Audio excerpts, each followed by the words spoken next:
Batondi.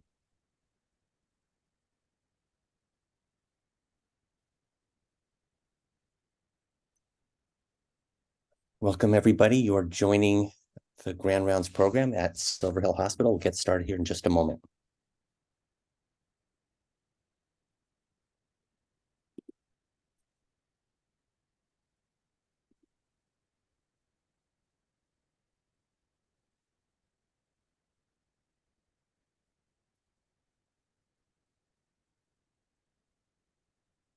All right. Welcome, everybody. Great to see you today, or to know you're there.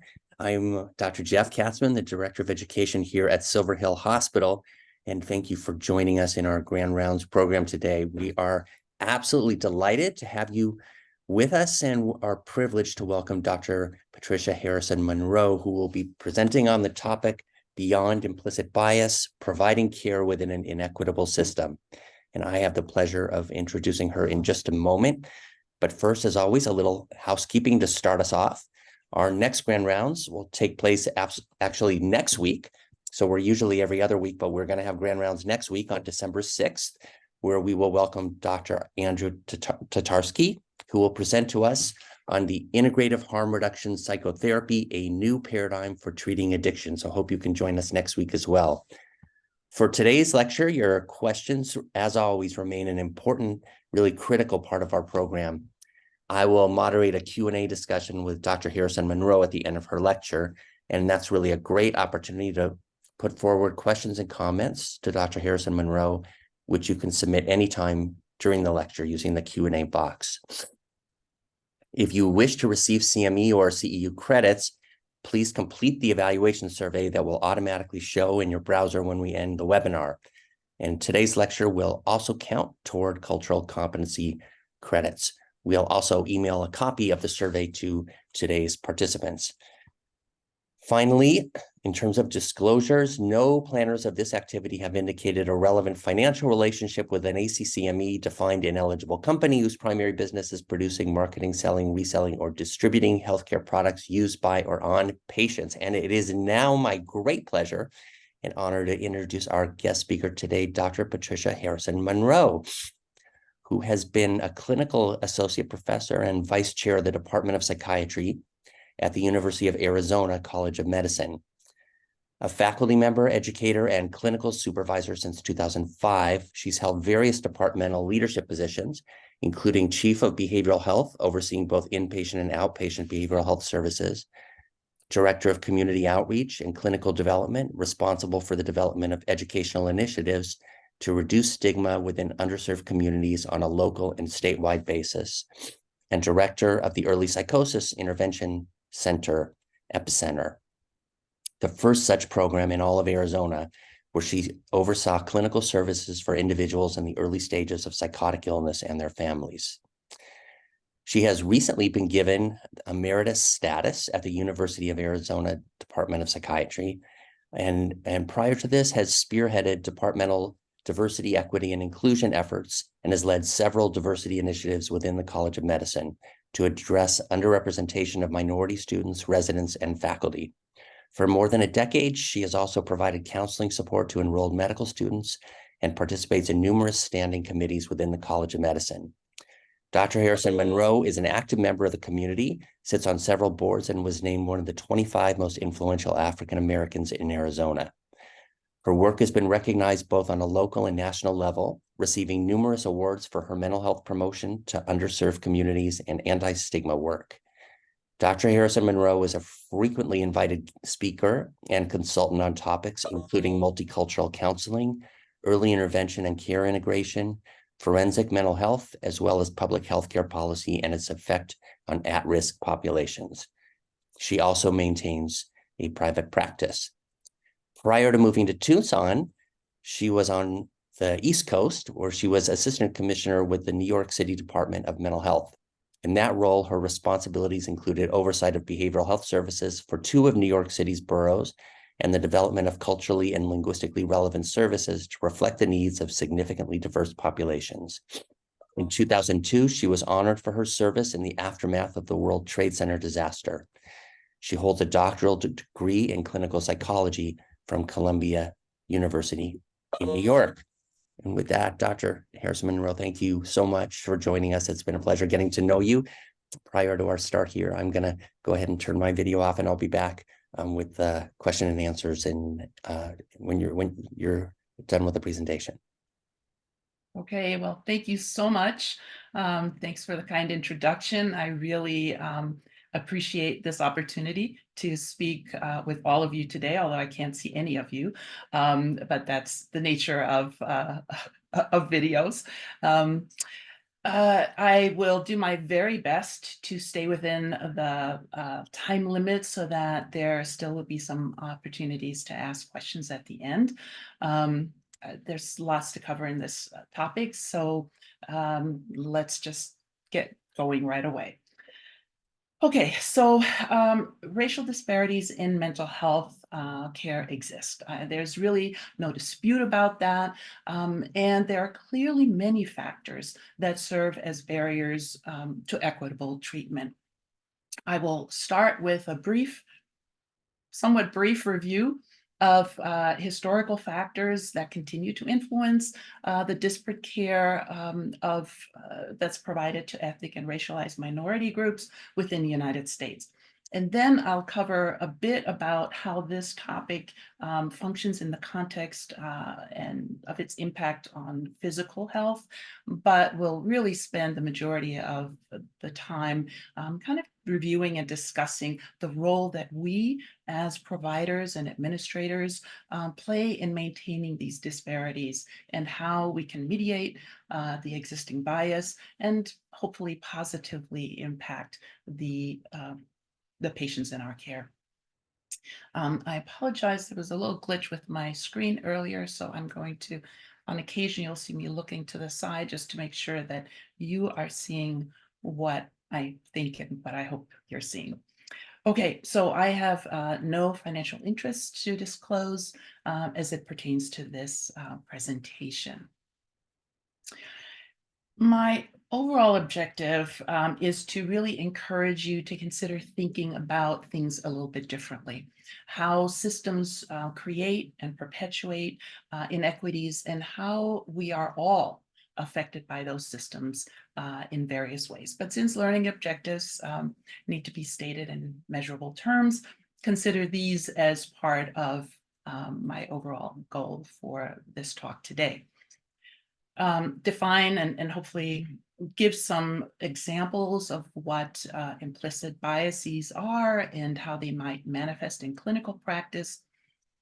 Also, describe ways in which systemic and or provider bias contribute to inequities in mental health care, particularly with a focus on minority status individuals, and then describe, well, hopefully more than one way, but at least one way that you can make a difference in addressing racial bias in your clinical, administrative, research, or educational roles. And for some of you, that might be all of them.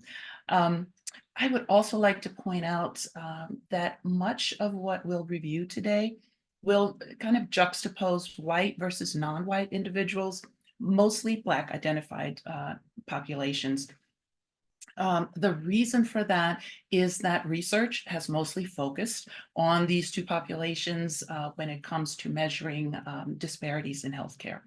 More and more research, fortunately, is starting to include references also to Hispanic and Latinx populations, but those who identify or are identified as Asian or Native are often not specifically mentioned in research. So that still is a cause for concern, as is, of course, that these categories are in themselves problematic.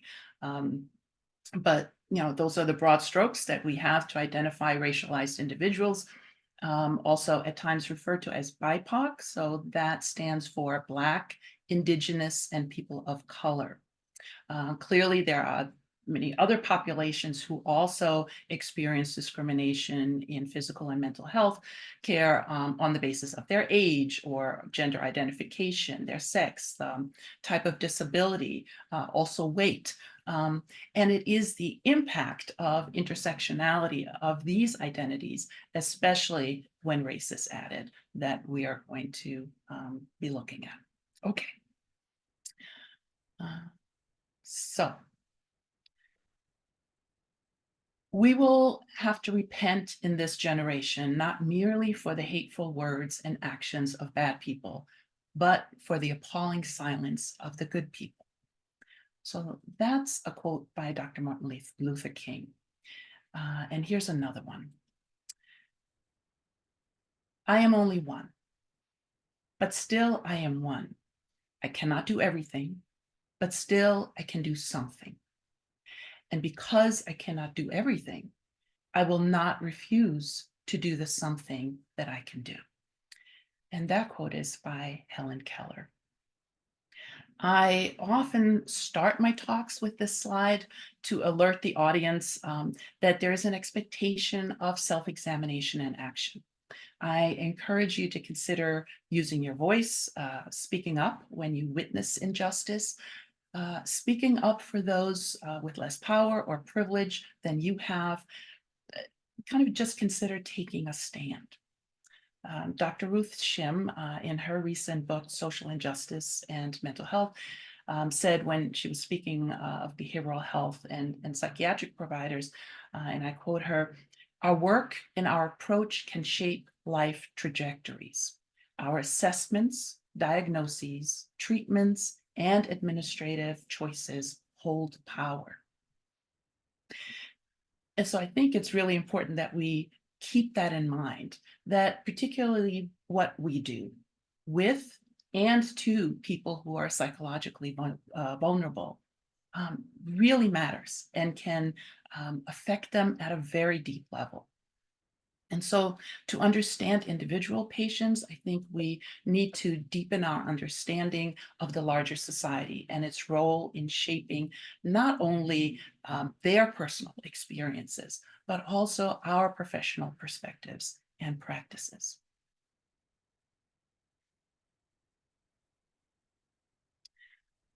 So this is the back of Kingsborough Psychiatric Center in Brooklyn, New York.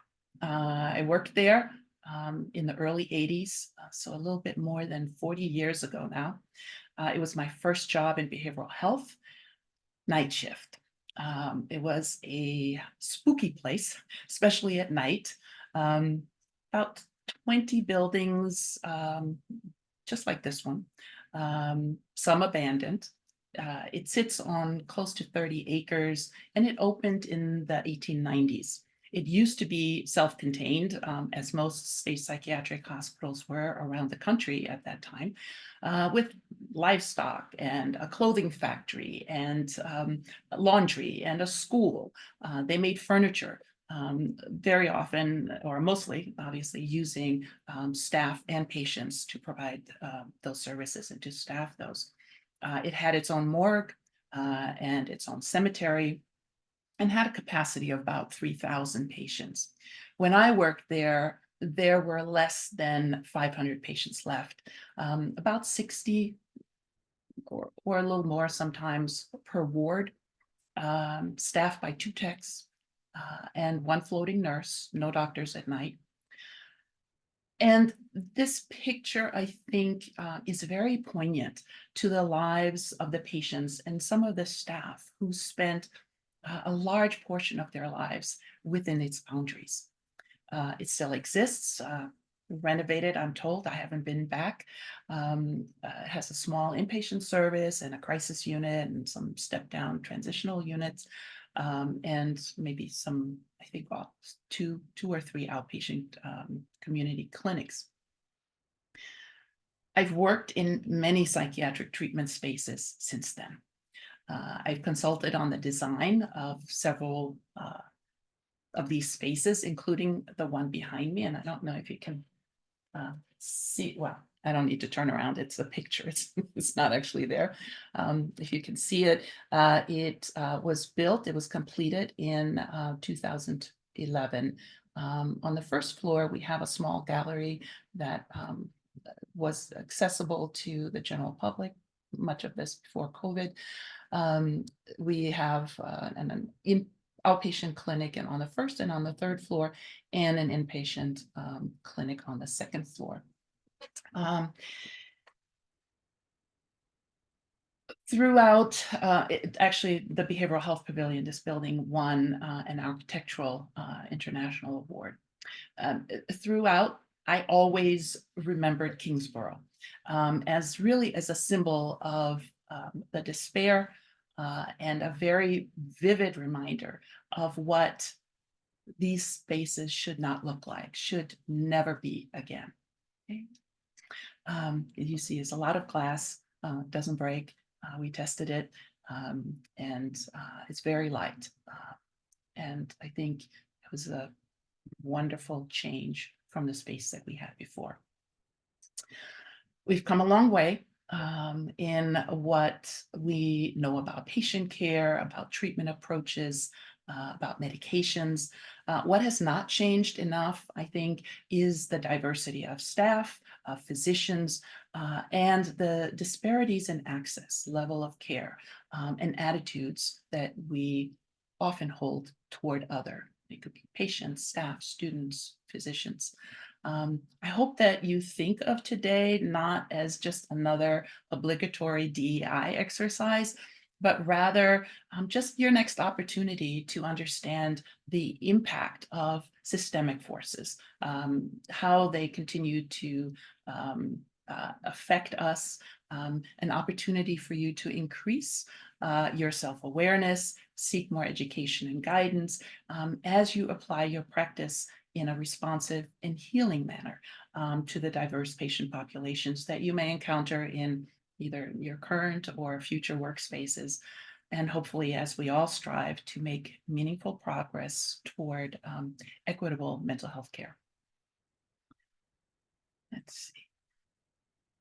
Just a very quick review, implicit biases. So implicit bias is a social justice concept. I use the plural to emphasize that we all hold many of these beliefs about others that we may not be aware of, but nonetheless act on. So they include attitudes that unconsciously affect our decisions and our behavior, automatic and pervasive, are kind of the adjectives that describe them. Often it can be in direct conflict with our expressed beliefs and attitudes, very often, in fact. And then really the goal is to become aware of these biases, not really with the expectation that you're going to eliminate them, but rather that you mitigate their impact on those around us. I assume that at least some of you have taken the IAT, the implicit association test. Researchers have adapted the original version as an online test, and it's a test of association between facial images and words called Project Implicit. Taking at least one IAT annually is now a requirement for our faculty, all professional staff, residents, and I, kind of encourage you to maybe try it. As you can see, there are lots of categories. It's publicly available and has been collecting aggregated data for many years. So in a way, you would contribute to research in the process, but you might also learn something about yourself. So I encourage you to consider it. Okay. So a few more basic definitions. Stigma is a powerful social process characterized by labeling, stereotyping, and separation, leading to discrimination, often occurring within the context of power. Discrimination is the unfair and unjust action towards an individual or group on the basis of real or perceived status or attributes, medical conditions, socioeconomic status, gender, age, race, sexual identity. And finally, racism is a system of structuring opportunity and assigning value based on the social interpretation of how one looks. People often use stigma and discrimination as interchangeable concepts, but they are not. Stigma relates to thoughts and attitudes, while discrimination refers to action. We should remember that race is a socially constructed category that groups individuals based on physical traits and ascribed personal and presumed intrinsic characteristics. But there's not a single characteristic, trait, or gene that distinguishes all members of one so-called race from all members of another so-called race. So no matter how we divide people, this is particularly, I think, increasingly making things becoming more complicated by the rise of individuals that identify as biracial or multiracial. Although for those of you who know the history, the one drop rule, right, which historically identified individuals as Black, regardless of how much or how little Black ancestry could be established, seems to further make kind of these categorizations questionable. Nevertheless, the idea that race corresponds to biological differences, such as, IQ or behavior or propensity for disease or physical appearance, has long shaped public policy and our social discussions about the topic. And of course, also consider that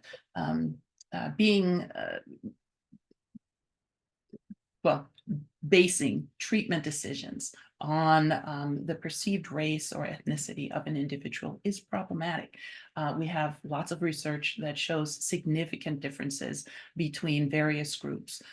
So for example, Hispanic populations in terms of their health status. Individuals of Cuban descent do not necessarily have the same health risk factors as individuals of Mexican or Puerto Rican or Dominican descent, right? And the same is true, for example, for categories of, quote, Asian or Native American or indigenous populations. There are nearly 560 federally recognized tribes and nations, right? 560. Lots of differences among them in very many ways. Asian Americans comprise 26 census-defined sub-ethnic groups. Again, different language, different religions, different physical appearance, different geographic places of origin, different migration experiences, different levels of acculturation, lots of differences, but conveniently grouped into single categories. And at the same time, we look at research. It's also important to note that there continues to be a significant absence of BIPOC subjects in clinical trials. So a lot of what we talk about is based on not the populations that we presume to be discussing or diagnosing. Okay. Let's start by looking a bit at the origins of medical racism and the impact that bias has had on patient care. I come from a holistic perspective, and just as I believe that the mind and body cannot be artificially separated for healing, systemic inequities in medicine have a significant impact on our practices in behavioral health and psychiatry. Here are some recommended readings that others have compiled, but which I think will help as we think about how these differences have manifested themselves historically. At the end, I also have a few books that I think might help supplement this list.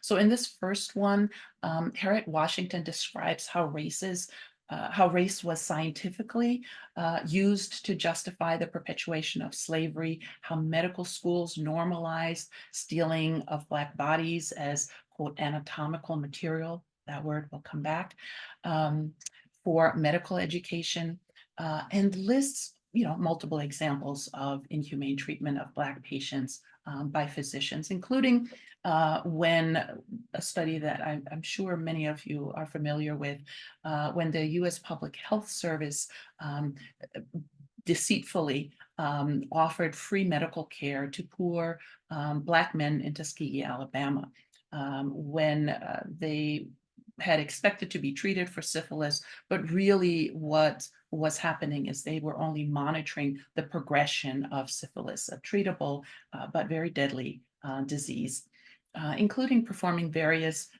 painful procedures that was disguised as treatment, including things like spinal taps.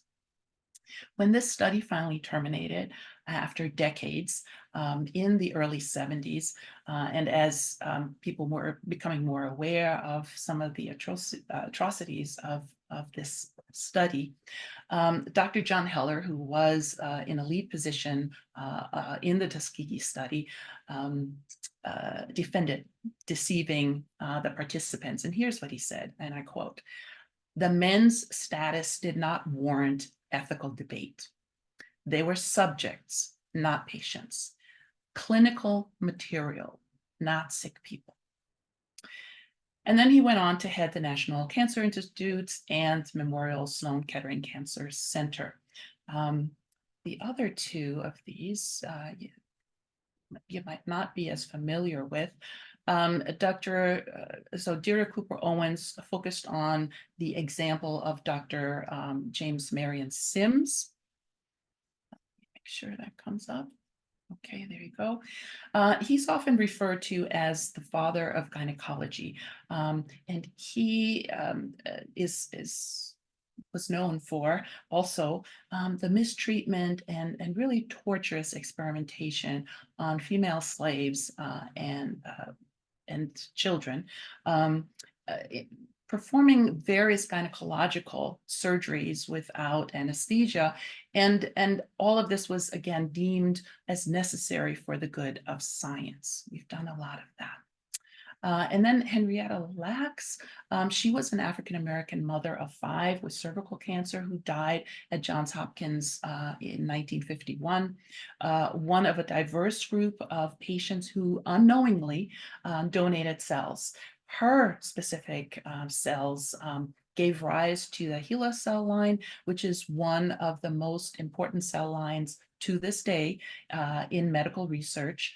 And yet her family was not aware of that for more than 20 years. There's been lots of studies. There was a book written, a movie was made about her life. And according to her relatives, they have not seen any financial benefits.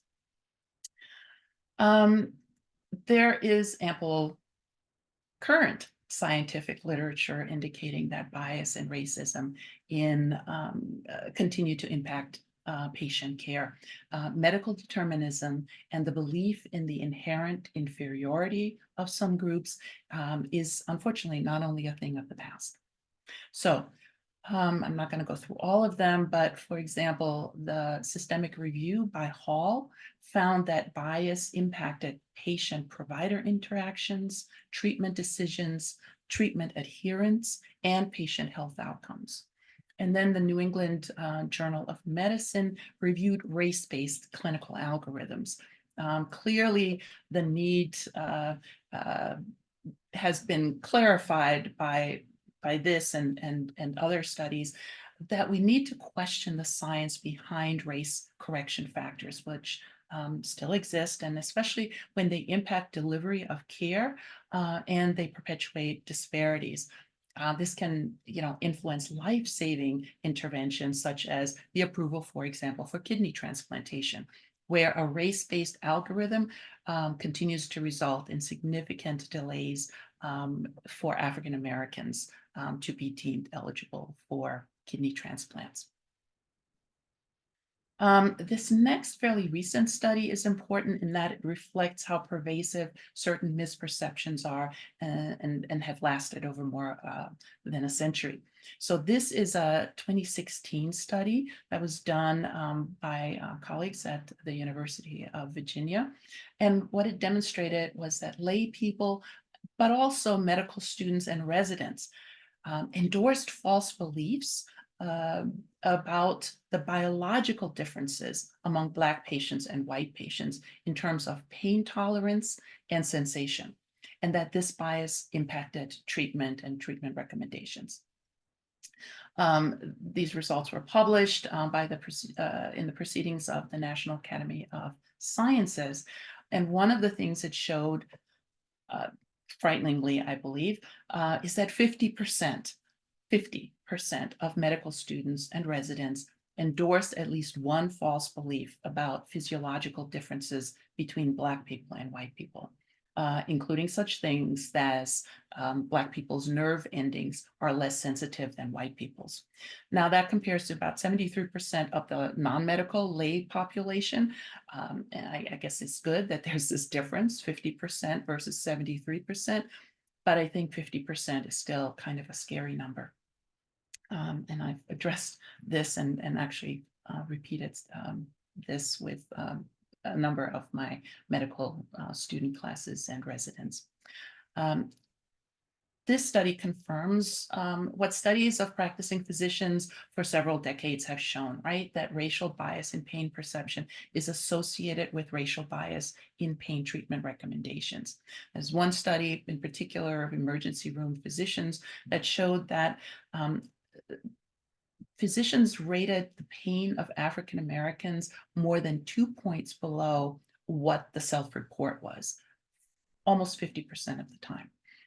So for example, if a patient said my pain on a scale of 1 to 10 is 8, they were treated for a pain of less than 6.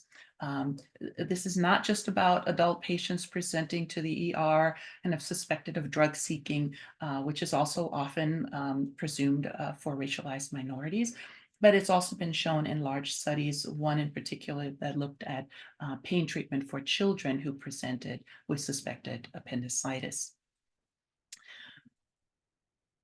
So it will probably not surprise you that much of the narrative about biological differences stems from times of slavery. In the United States, these beliefs were championed by very highly respected individuals, politicians, physicians, many of whom were also slave owners. And so they used many of the things that they purported to justify slavery in the name of medical research.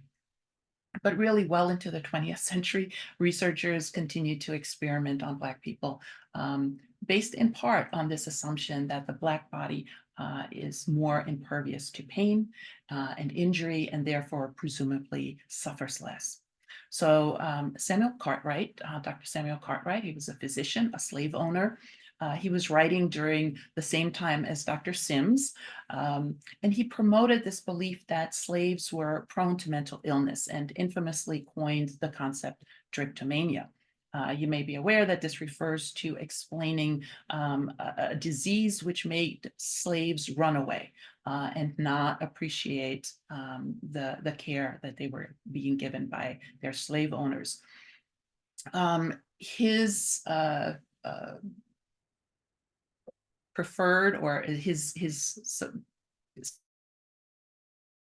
was to whip the runaway slaves when they were caught severely, again based on this idea that they didn't really feel pain, and so you really needed to hurt an individual very badly in order for them to learn the lesson to not run away. There's another one, another disease, dysesthesia ethiopica, which refers to slaves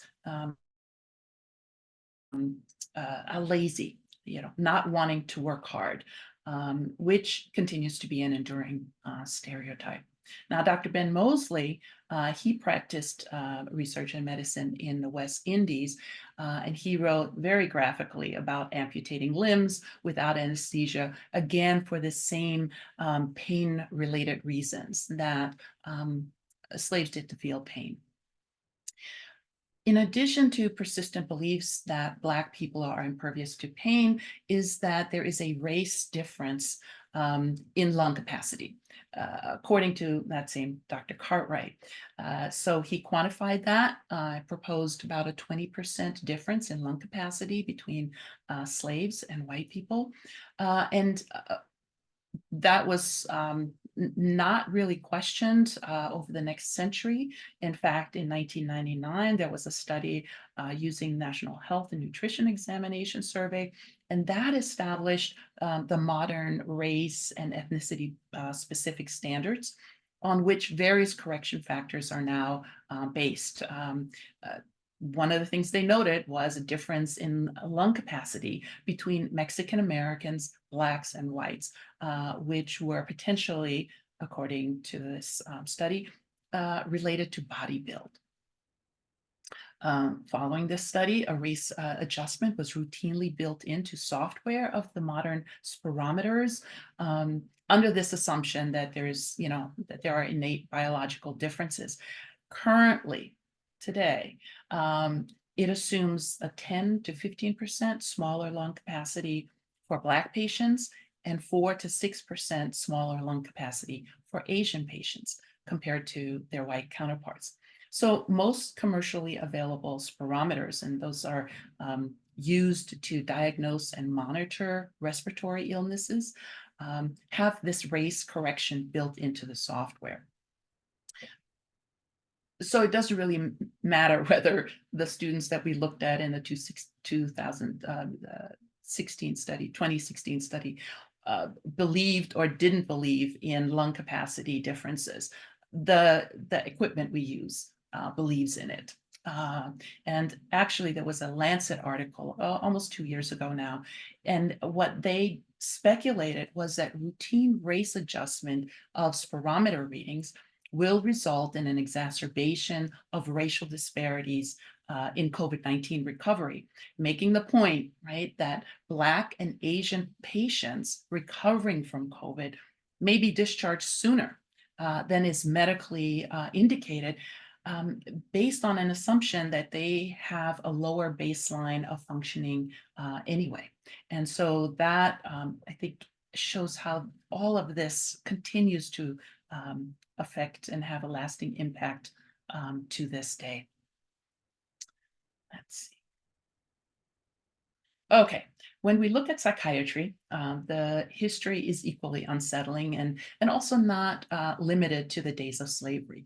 Although the Eastern State Hospital in Williamsburg, Virginia, which in 1773 was the first psychiatric care facility in the US, used to accept slave labor as payment for treatment of white patients who owned slaves. Of course, Dr. Cartwright's belief in the mid-19th century that slaves were prone to mental illness was not an isolated belief. Dr. Loretta Bender, she's a renowned pediatric neuropsychiatrist, was born and practicing around the same time as Dr. John Heller of Tuskegee fame. In 1938, she created the Bender Gestalt Visual Motor Test, a widely used neuropsychiatric exam that became one of the most frequently used tests for assessing brain function, brain damage, as well as developmental disorders. At Bellevue, the oldest public hospital in the United States, which had a disproportionately Black population, she directed the Children's Inpatient Service from 1934 to 1956 and was considered really an expert on Black children and adolescent psychiatry. Here's what she wrote in 1939. I'm going to read it to you. There has appeared to be a special pattern in behavior disorders of Negro children that displays itself in several ways. This is related to the question of motility and impulse, two features which almost everyone will concede as characteristic of the race are the special capacity for laziness, is the ability to sleep for long periods of time when it fits the needs of the situation.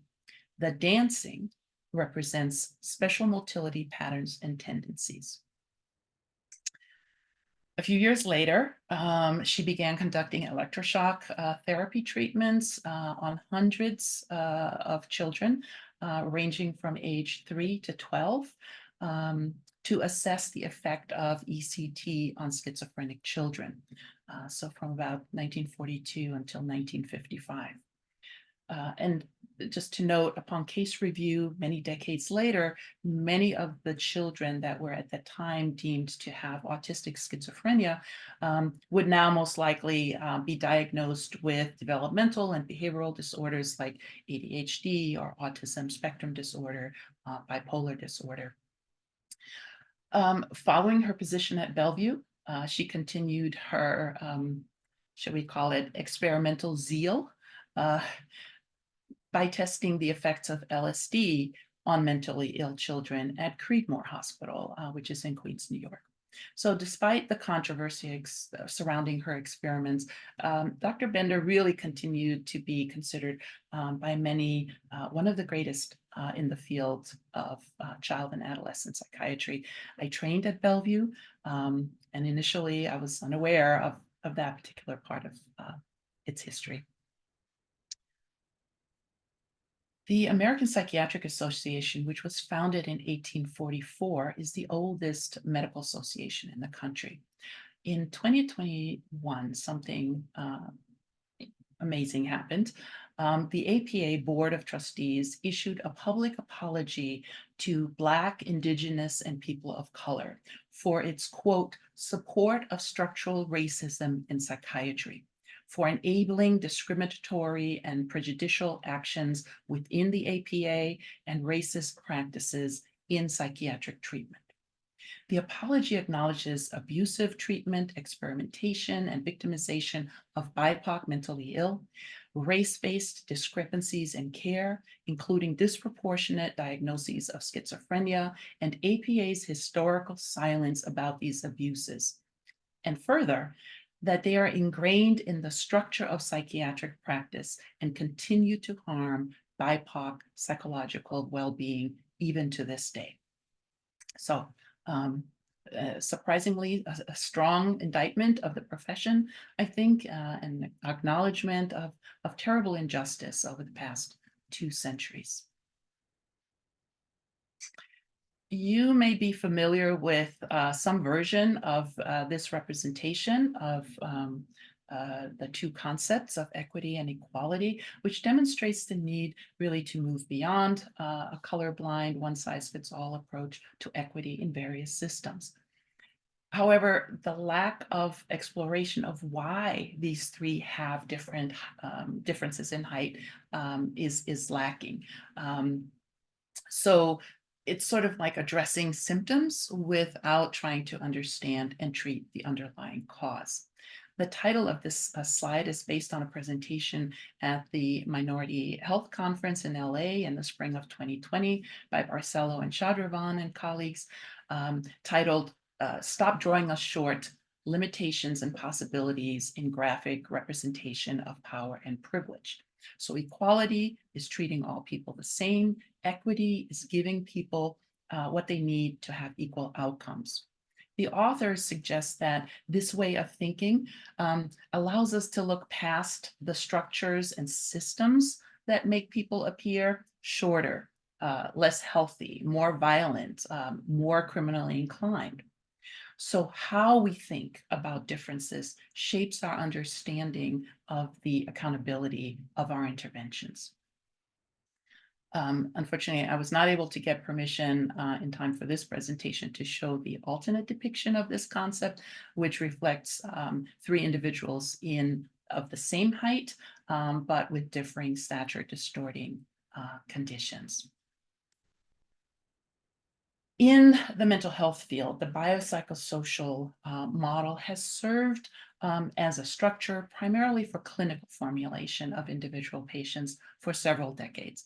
And evidence and support for this approach have really only increased over time. Lots of research just shows that's a good approach. In an effort to prevent chronic health conditions, the fields of medicine and public health have also increasingly focused on social risk factors and adverse health behaviors at the individual, but also considering social determinants of health at the larger societal levels. And psychiatry has been a little slower to pay attention to those social factors at the societal level that play a role in the epidemiology of behavioral health conditions. So social determinants of health are linked to a lack of opportunity and to a lack of resources to protect, improve, and maintain health. So that then we can think of health inequities that are the unfair and avoidable differences in health status seen within and between populations. Okay. So very briefly, here is a list that the CDC list of social determinants of health. We look at aspects of the social environment, discrimination, educational level, marital status, the physical environment, place of residence, crowding conditions, the built environment, which has to do with quality of buildings, building material, availability of open spaces, parks, accessibility to grocery stores, access to and usability, of transportation systems, for example. And then, of course, health services, access, and quality of care. Social determinants of mental health are very similar to those of health. However, they also include ACEs. And for those of you who are unfamiliar, so the ACE study, ACE stands for Adverse Childhood Experiences, was done by Vince Folletti and Robert Anda in 1998. It was published by the CDC and Kaiser Permanente. It's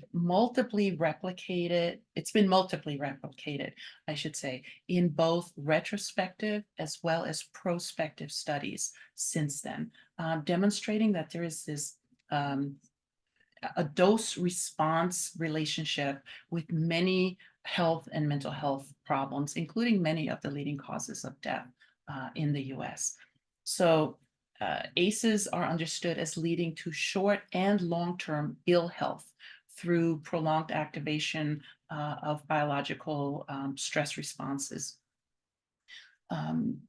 Briefly, they are physical neglect and abuse, emotional neglect and abuse, sexual abuse, exposure to domestic violence, exposure to or having a family member who is incarcerated, having a family member who uses and abuses drugs and alcohol, having a family member with mental illness, and then also parental separation and divorce. Dr. Nadine Burke-Harris does a really excellent TED Talk. So if you're interested to know more about ACEs, I would refer you to her TED Talk. By focusing on the social determinants of health and mental health, I don't want to imply that genetics and biology have no part in our patients' life trajectories. They do. But they must be considered, I think, in the context of the lives that they live. Of course, as many have noted, individuals also have free will, right? And their choices are influenced by various factors that can include personality as well, obviously. But what comes to mind is the adage, the choices we make are shaped by the choices we have.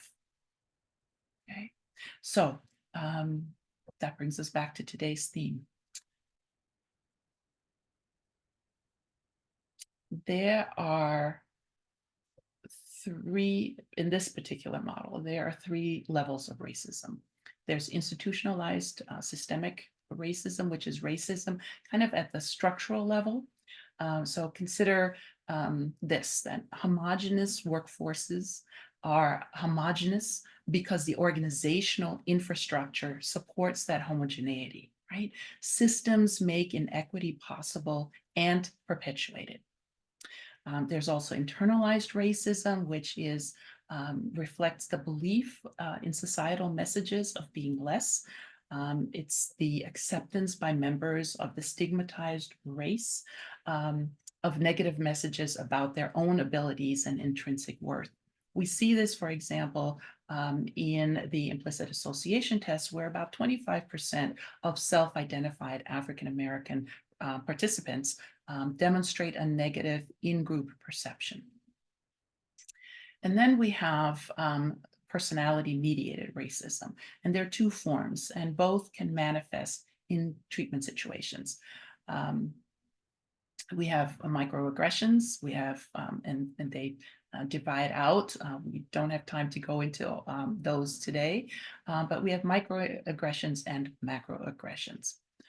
Microaggressions, so here's the definition that Dr. Daryl Wing Su has proposed.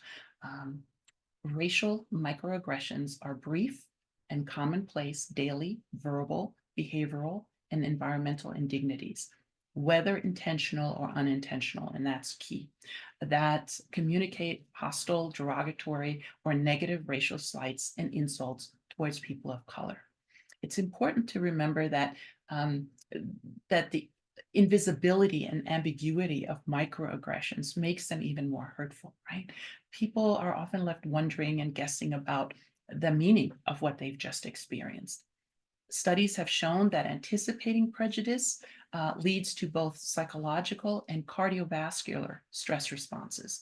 And racial microaggressions are significantly correlated also with depressive symptoms and negative affect. Macroaggressions, on the other hand, are, and I'm going to read this, the active manifestation of systemic or institutional biases that reside in the philosophy, policies, programs, practices, and structures of institutions and communities. It's important to note that most active manifestations of macroaggressions are still individually mediated, right? So in other words, mostly people in position of power act as agents of these institutions. So we have administrators, educators who administer school policies that affect curriculum. We have employers using an algorithm to decide who to hire, who to fire, who to promote. We make decisions about where to advertise for jobs. There often are situations of preferential interviews being given to personally referred candidates, right? I know we do that often. Macroaggressions are also blatant, often sometimes well hidden, often blatant. They often appear logical, right? Fair, race neutral. Sometimes they're codified into laws. So there are lots of examples of various COVID-19 policies that have had a differential negative impact on communities of color. Again, this idea that it's race neutral, this is a rule for everybody, except it affects people differentially. The internment of Japanese Americans, for example, during World War II is an example of a logical macroaggression, right? There was a sense that they needed to be interred because they were posing a national threat to national security. And, you know, it made sense to people. Sure, you don't know where their allegiances lie. Just because they're in America or maybe even American citizens doesn't mean that, you know, in times of war, they won't just revert to their allegiance to Japan. And this is an example of really the ingrained idea that non-whites can't be trusted to make sound decisions, and that in the end, they will revert in favor of their own group. Right? And no such assumptions are made about white individuals who are presumed to be fair and able to be fair. I have an example which I won't give. I might have time later on to do that, but let's move on. So let's look at some how providers may contribute to mental health disparities. Clinicians can just be biased against certain patients who they perceive to belong to a specific group or who they hold certain beliefs about in terms of their behavior or having had experience with different groups and less experience with other groups, kind of impacting their clinical certainty about what to do with patients. So for example, people of Asian descent who are often perceived as more resilient and do not need mental health treatment, their symptoms are often overlooked, right? And they may enter treatment with much delay and with a presentation that is much more acute, right? Because both they and the treating professions think that they are resilient and really don't need help. Um, uh, at times, these disparities from providers might be due to lack of exposure to certain groups of minoritized patients. They can be left feeling uneasy, uncomfortable, and uncertain, as I said before, in their interactions. It can lead to avoidance. In medicine, I've seen it with dermatology. For example, a provider who avoided touching a patient that they were examining.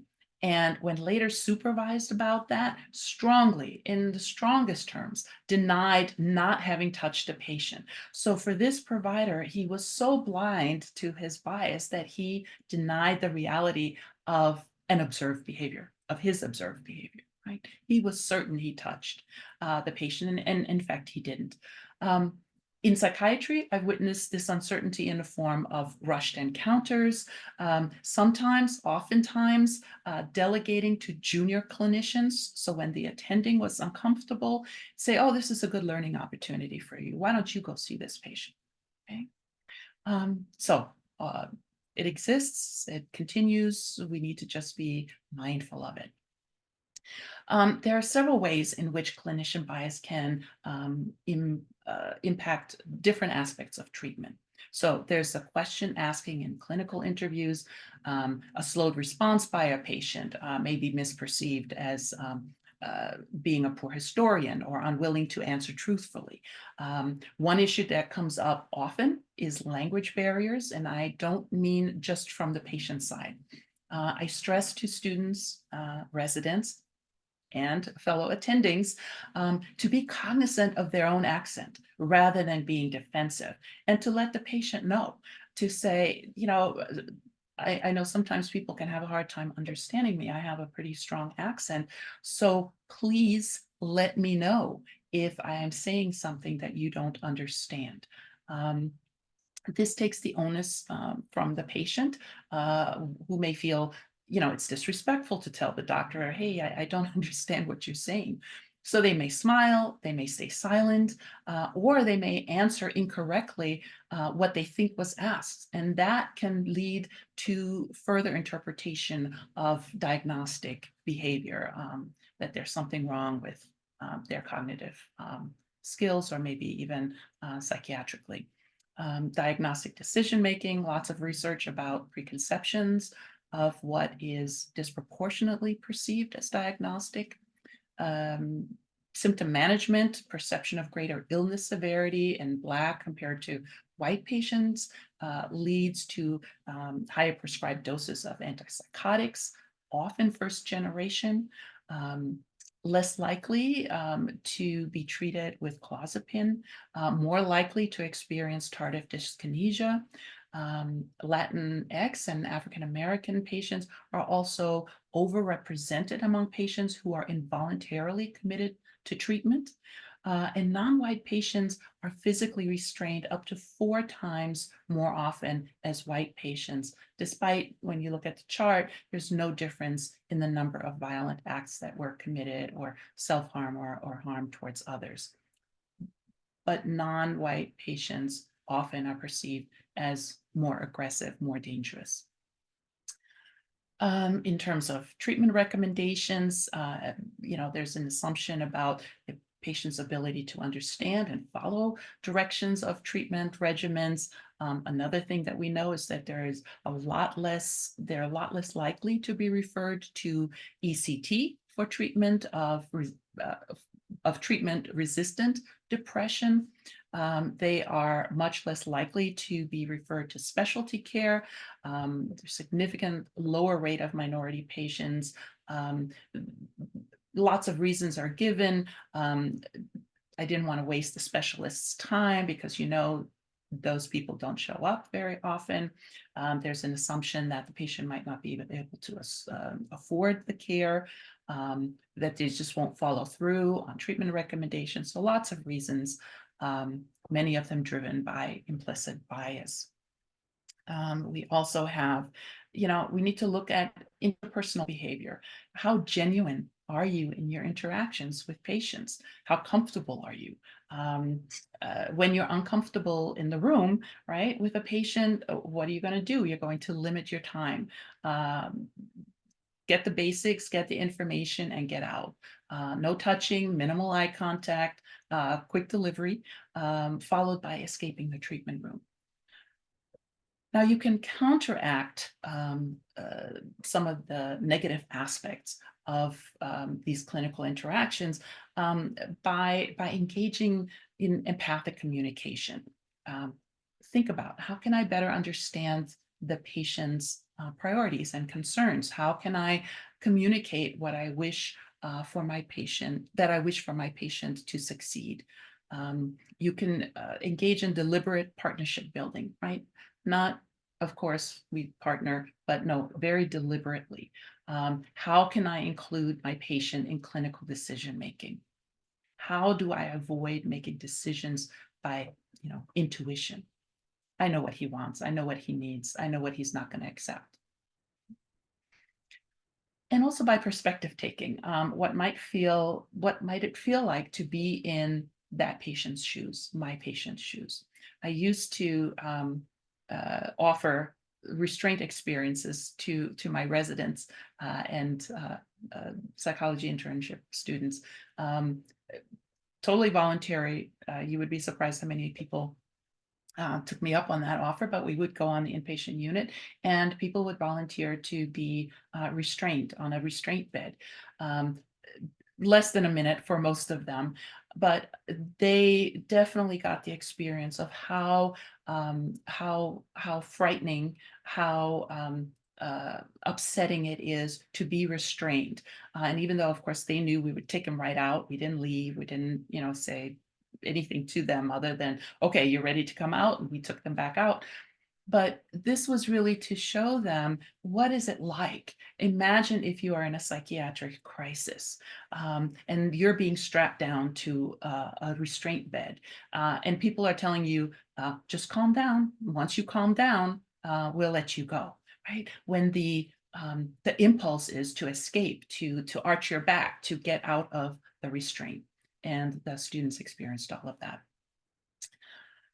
Okay. As we move forward towards the last part of this talk, the next few slides come from RISE UP, which stands for Realizing Inclusion and Systemic Equity, Upstanding in the Medical Workplace.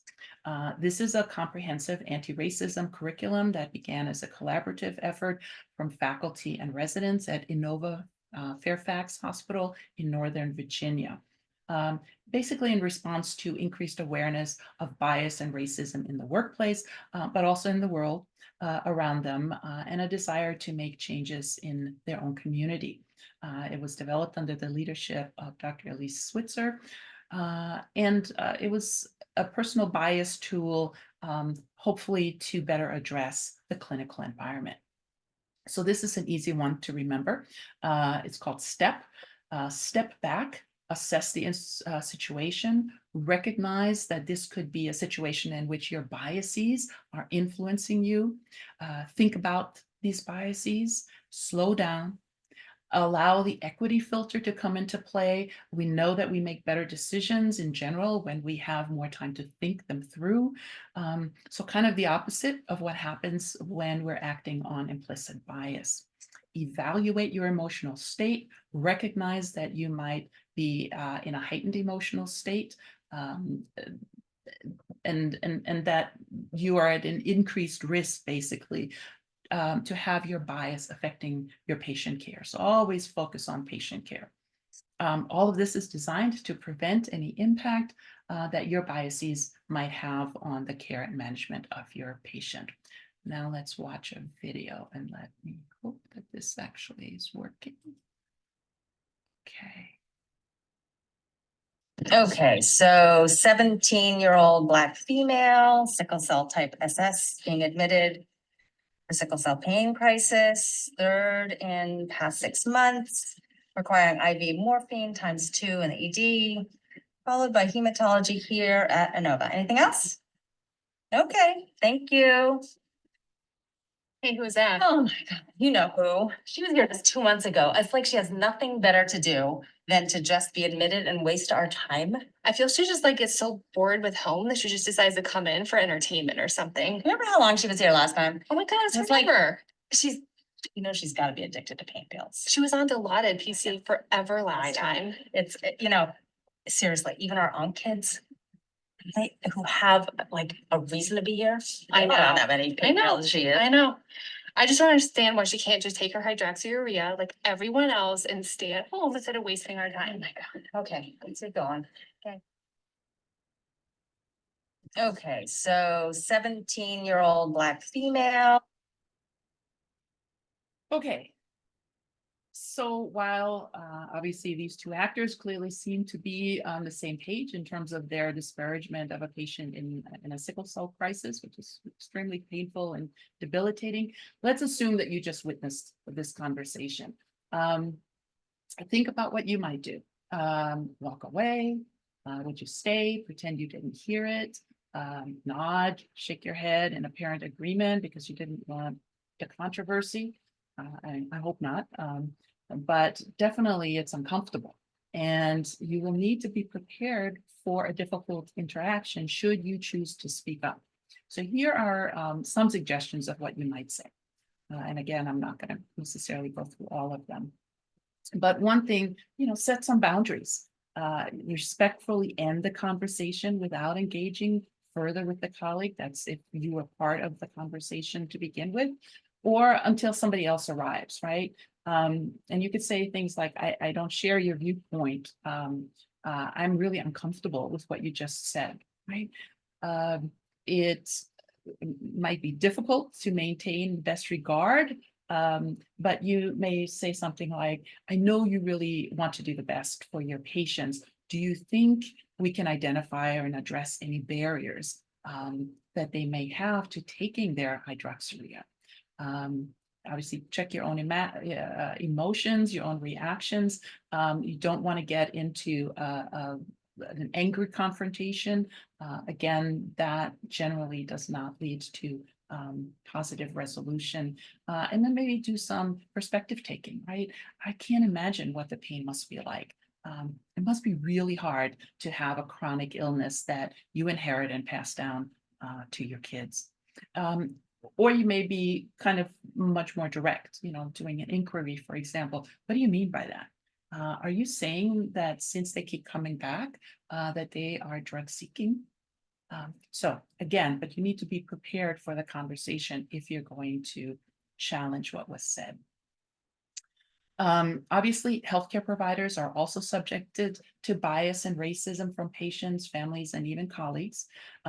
Multiple studies report that over half of responding physicians and nurses have experienced some type of identity-based patient bias.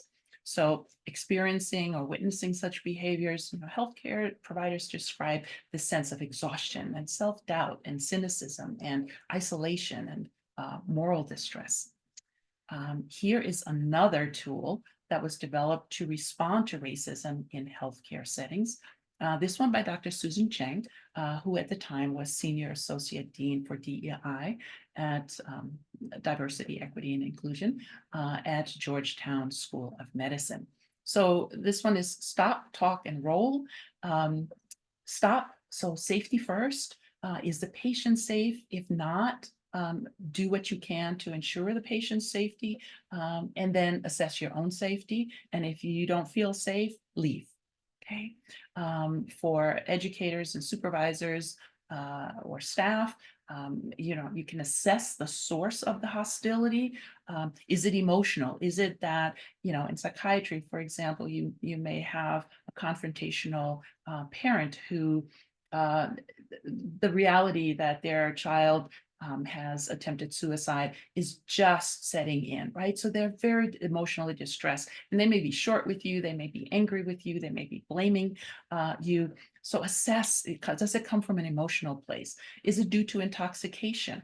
Well, we know if it is, then there's really not a whole lot of reasoning, and you probably need to just assess your safety and let the intoxication wear off. Or is it innate bias? Is it coming from a place where the person truly is meaning what they say and wanting to hurt?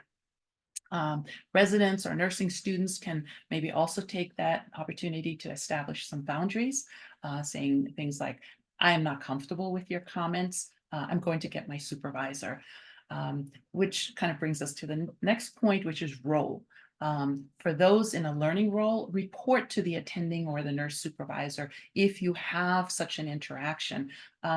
If you're not comfortable, if such a person or such a system is not available to you, at minimum, try to speak with a trusted peer about this. Don't let it sit and fester. Okay, let's go ahead and watch this next video. Hello. I'm Dr. Harris. I'm one of the hospital interns. Nice to meet you guys. I know you had a long night down in the emergency room. We'll do our best to get you tucked in as soon as we can. I spoke with the emergency room doctors about your daughter, and it sounds like she's been very sick lately. So I'm here just to hear a little bit more about the story and what's been going on with her. I'm not talking to you. I don't want a Black person taking care of my daughter. Can you get out of my room? Let me go get my senior resident. Excuse me. My name is Dr. Rodriguez. I am the senior in charge of your daughter's care. I understand you did not want to speak to my intern, but we have some things to discuss to, care for her. I do not want someone of your kind taking care of my daughter. You don't even speak English. Just get out. I'm sorry, I'll get my attending. Just go. Hello. Hi, I'm Dr. Ahmad. I'm one of the attending here. Oh my God, what is wrong with you people? I don't want an incompetent foreigner taking care of my daughter. We're all here to help her, but No. only if you allow us to. This do isn't so. gonna work. I need you to leave. In this situation, then I have to ask my colleague tomorrow in the morning to Yeah, assess her. whatever you need to do, just go. Okay.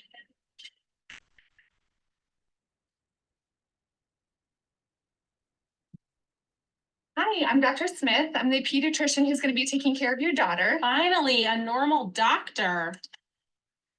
Okay, I understand there were some issues overnight with the team. Yeah, it was But- like being in a third world country all night. I'm just so glad that we finally have a white doctor. So you need to be taking care of my daughter now. Okay.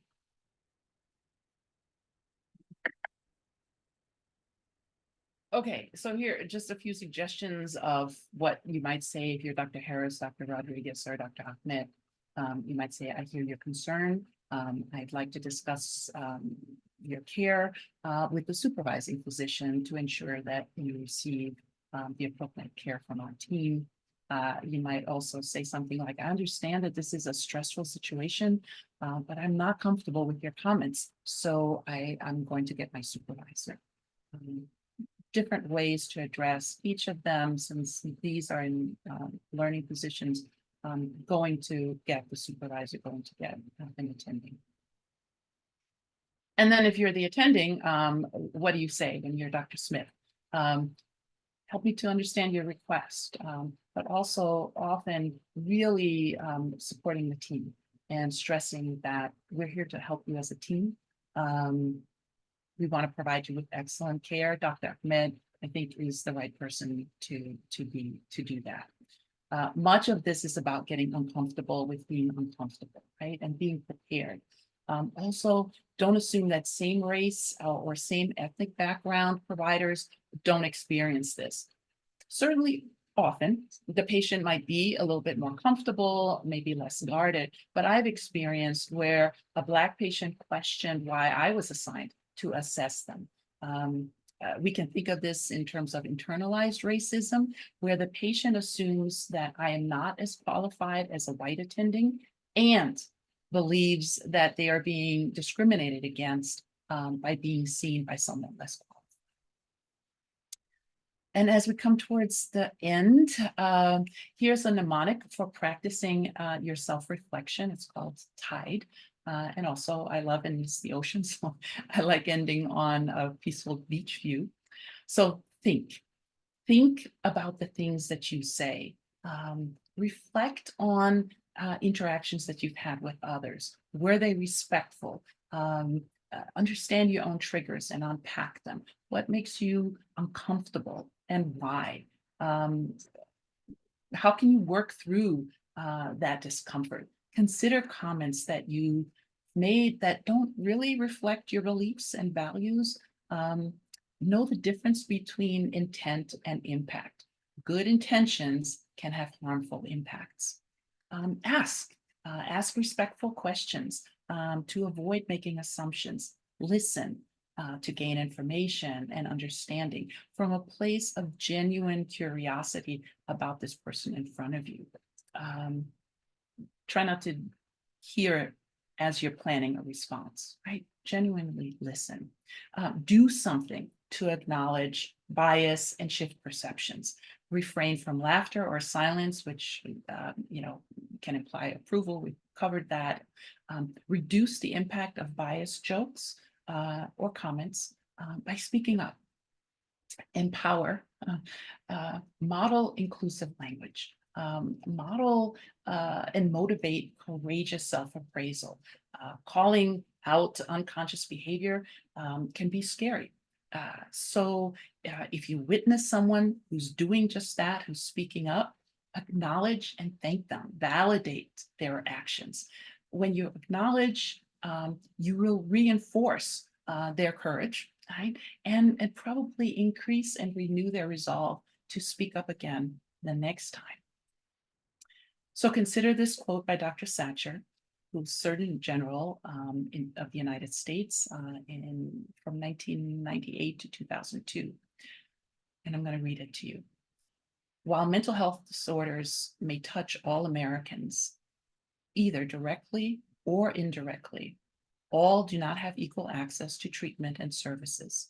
The failure to address these inequities is being played out in human and economic terms across the nation, on our streets, in homeless shelters, public health institutions, prisons, and jails.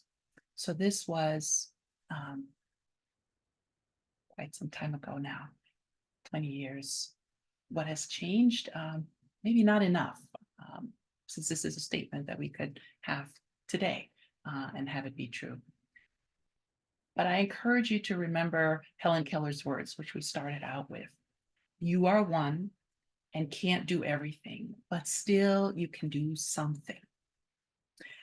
So I'm hopeful that many of us are a little bit more able to recognize and address our biases, acknowledge our positions of power and privilege, develop a willingness to advocate for systemic change so that we can improve equity and quality of care to the patients that we provide this care to. Right? So thank you very much. I am done. I know we've covered quite a bit considering the breadth of this topic. I do think we have some time for questions now. Yes, Dr.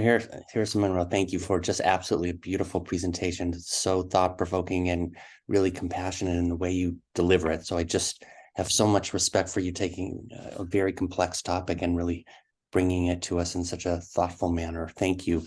For everybody out there, please feel free to put a question in the Q&A and we'll get to what we can. I'll just start us off. I think I heard you right. And I just wanted to check in about something that you mentioned that I was curious about. I think you said that everyone in your department takes the implicit association test every year. Did I hear that correctly? Yes. So can you talk about that process and what you've seen as a result of that? Because that was an interesting thing I haven't heard of before.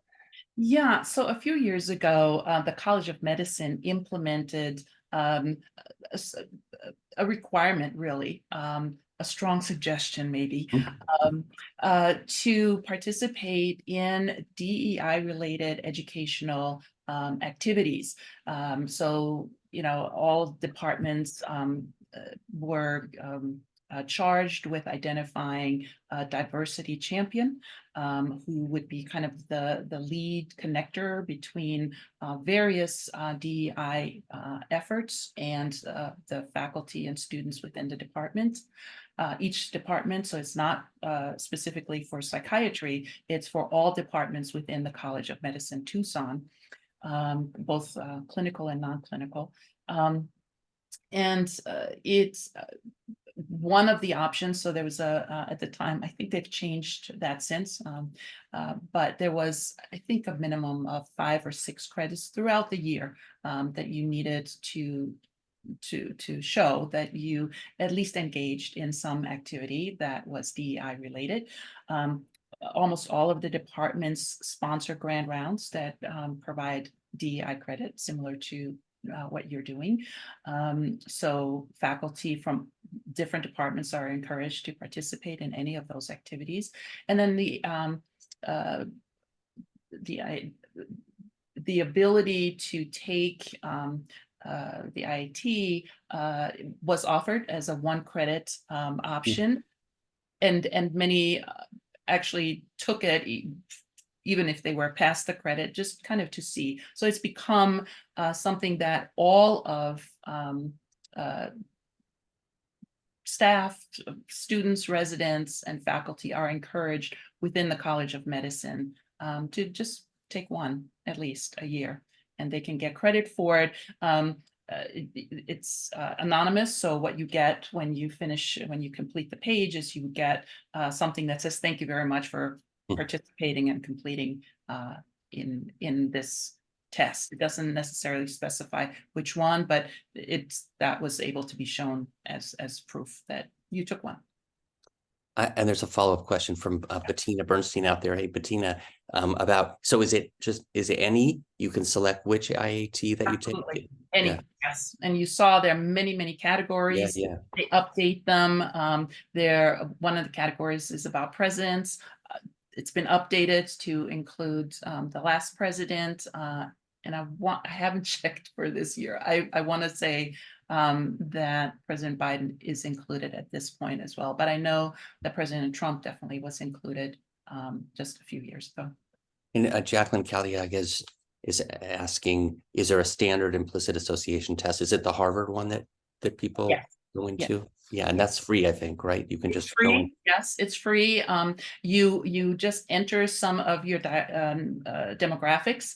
Again, because it's also part of research, and so they collect in aggregate demographic information, but you don't need to identify yourself by name or anything else that's identifiable about you that could lead back to you. Great. So here's a question I don't know how much you've thought about, but is a great question. Is how do you see AI as perpetuating bias?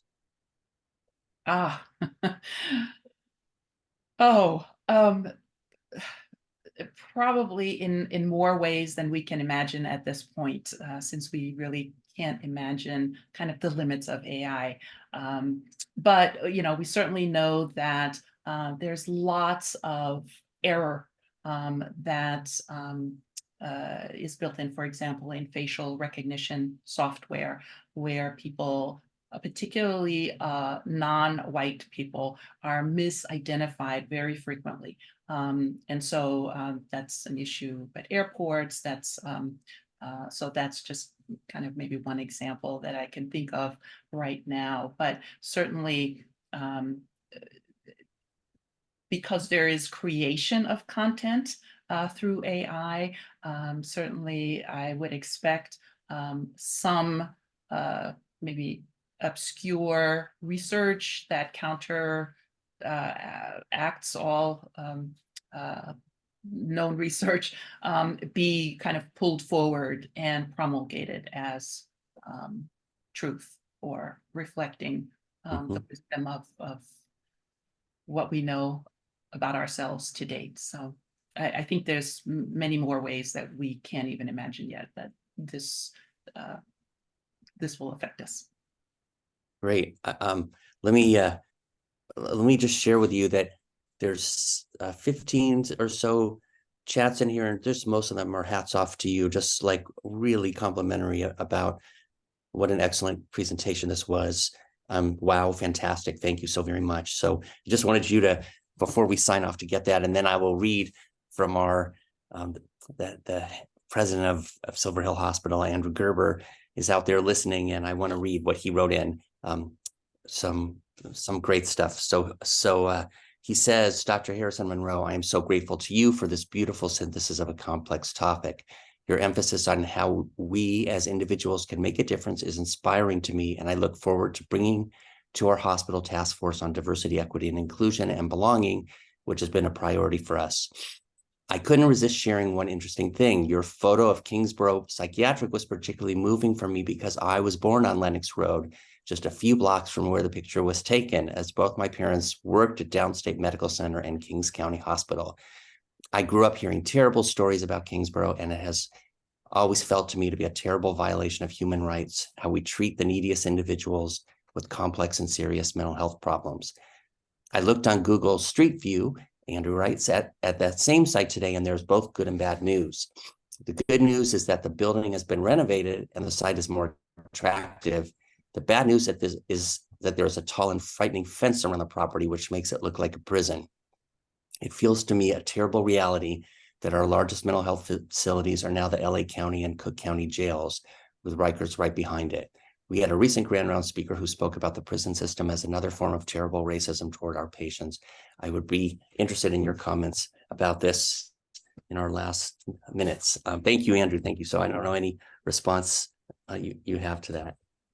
Yeah, well, thank you. Thank you so much for those kind words. I really appreciate them. Yeah, so I oversaw behavioral health services of the vendor that we had for New York City when I was assistant commissioner there for Rikers Island and the borough prisons, borough jails. And there is no question that in large carceral facilities, there is very little room for treatment. And even though most large jail systems have some form of behavioral health component, it's really not part of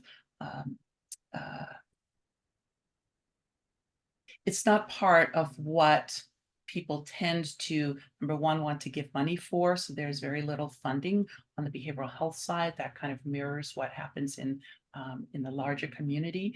But there's also this sense that if you're an inmate, if you are behind bars, whether you've been found guilty or not, that you kind of deserve to suffer, and that probably kind of using mental health issues is really more of an excuse. It might be an excuse to get out of just your cell. It might be an excuse that people use for a defense for the crimes that they are accused of.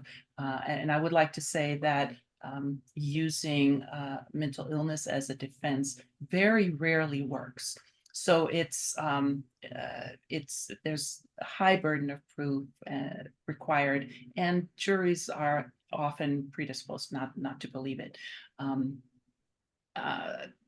When I came here to Tucson, I oversaw juvenile courts, behavioral health services, and we saw some of the same attitudes that people felt, well, they must have done something, and saying you're depressed or you're anxious is really just an excuse. However, I was so fortunate to have a court administration that was very open to radical changes, and we, in fact, became a model court here in Tucson for juvenile court services, just because mental health was valued, and that I think in many systems we don't see as much, unfortunately. Great. All right. Well, thank you, Dr. Harrison-Monroe, again, for on behalf of everybody out there who is sending in many expressions of gratitude. Really, thank you for being with us and helping us to think about this question and to continue to think about it, and hope we can stay in contact with you. And thank you, everybody out there, again, for continuing education. Evaluation survey will pop up in the browser immediately following this. And we know this is a little harsh ending at the end. We just all disappear and go into our own world. So thank you again, Dr. Harrison-Monroe. Really an honor to meet you. And thanks again for a great presentation. And tune in, everybody, next week for Dr. Tatarski and our education about harm reduction. See you then. Bye-bye. Bye-bye.